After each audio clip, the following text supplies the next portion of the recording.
नमस्कार किसान साथियों, स्वागत है आपका किसान एकड़ यूट्यूब चैनल पर। किसान साथियों, आज हम बात करने वाले हैं कि मूंग की फसल में दूसरी जो सिंचाई है वो हमको कब लगानी चाहिए और किस स्टेज पर लगानी चाहिए। तो किसान साथियों, आप वीडियो को पूरा देखें।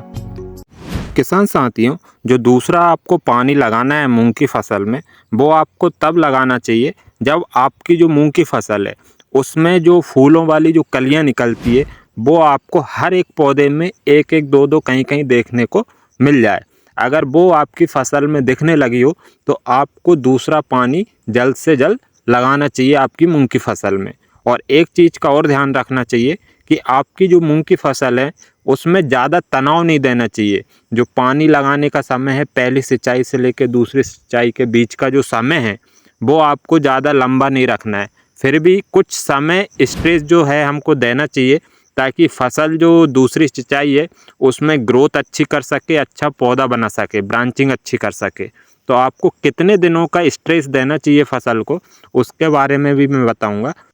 किसान साथियों, तो आपको जो फसल में ध्यान देना है कि जब आप दूसरी सिंचाई लगाने वाले हैं मूंग की फसल में, तो आपको ये ध्यान देना है कि आपकी जो मूंग की फसल है उसमें जो फ्लावर वाली जो बड्स हैं वो आपको एक एक दो दो हर पौधे में देखने को मिल जाए। उस समय पे आपको सिंचाई स्टार्ट कर देनी चाहिए मूंग की फसल में।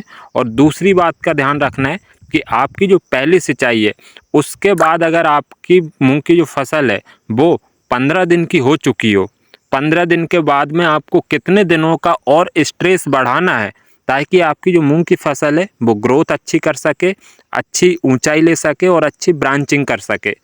तो जिससे कि पौधा जो है वो अच्छे से न्यूट्रिएंट से भंडार स्टोर कर सकता है और ग्रोथ अच्छी कर सकता है। तो एक चीज़ का ध्यान रखें, अगर आपके पास पानी की जो मात्रा है और जो संसाधन अच्छे खासे उपलब्ध हों तो ही आप फसल को ज़्यादा लंबा स्ट्रेस दें। इसके अलावा अगर आपके पास सीमित साधन है कि जैसे कि अगर आपके पास एक ट्यूबवेल है या फिर आपके पास नहर की सुविधा है तो आप कम समय में ज़्यादा एरिया को सिंचित कर सकते हैं। तो उस हिसाब से आपको स्ट्रेस देना है। अगर आपके पास संसाधन कम है और आप एक ही चीज़ से ज़्यादा एरिया को सिंचित करते हैं तो आपको कम दिनों का स्ट्रेस देना है। क्योंकि जब आप सिंचाई स्टार्ट जहाँ से करते हैं तो आखिरी जो आपकी फसल है वहाँ तक जाते जाते आपको ज़्यादा लंबा समय हो जाएगा। तो इतना लंबा स्ट्रेस भी फसल को नहीं देना है, क्योंकि इस वजह से फसल में फिर बिल्टिंग पॉइंट की समस्या आने लगती है जिसमें पौधे मुरझाने लगते हैं। किसान साथियों, अगर आप इस चीज़ का ध्यान रखेंगे तो फसल में ग्रोथ और जो बढ़वाड़ है, जो ब्रांचिंग है वो अच्छी होगी। स्ट्रेस जो आपको देना है किसान साथियों वो ज़्यादा लंबा नहीं देना है। आपको 15 दिन के बाद से ज़्यादा 3 से 5 दिन का स्ट्रेस आपकी फसल को एक्स्ट्रा देना है। इससे ज़्यादा आप फसल को स्ट्रेस ना दें, क्योंकि उसके फिर नुकसान भी आपको देखने को मिल सकते हैं, जिससे कि फसल का मुरझाना या बिल्टिंग पॉइंट वाली जो समस्या आने लगती है, जिसमें कि फिर बाद में फसल पानी का अपटेक ठीक से नहीं कर पाती, ग्रोथ सही साथ नहीं ले पाती है।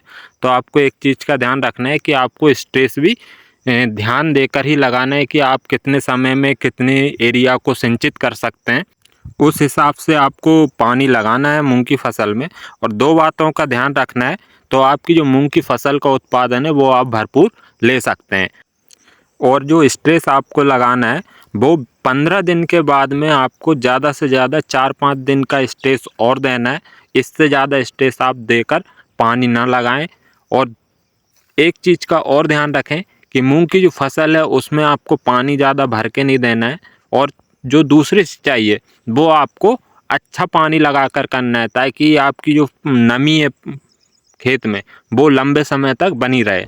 तो किसान साथियों, आपको जानकारी पसंद आई हो तो चैनल को सब्सक्राइब ज़रूर करें। धन्यवाद।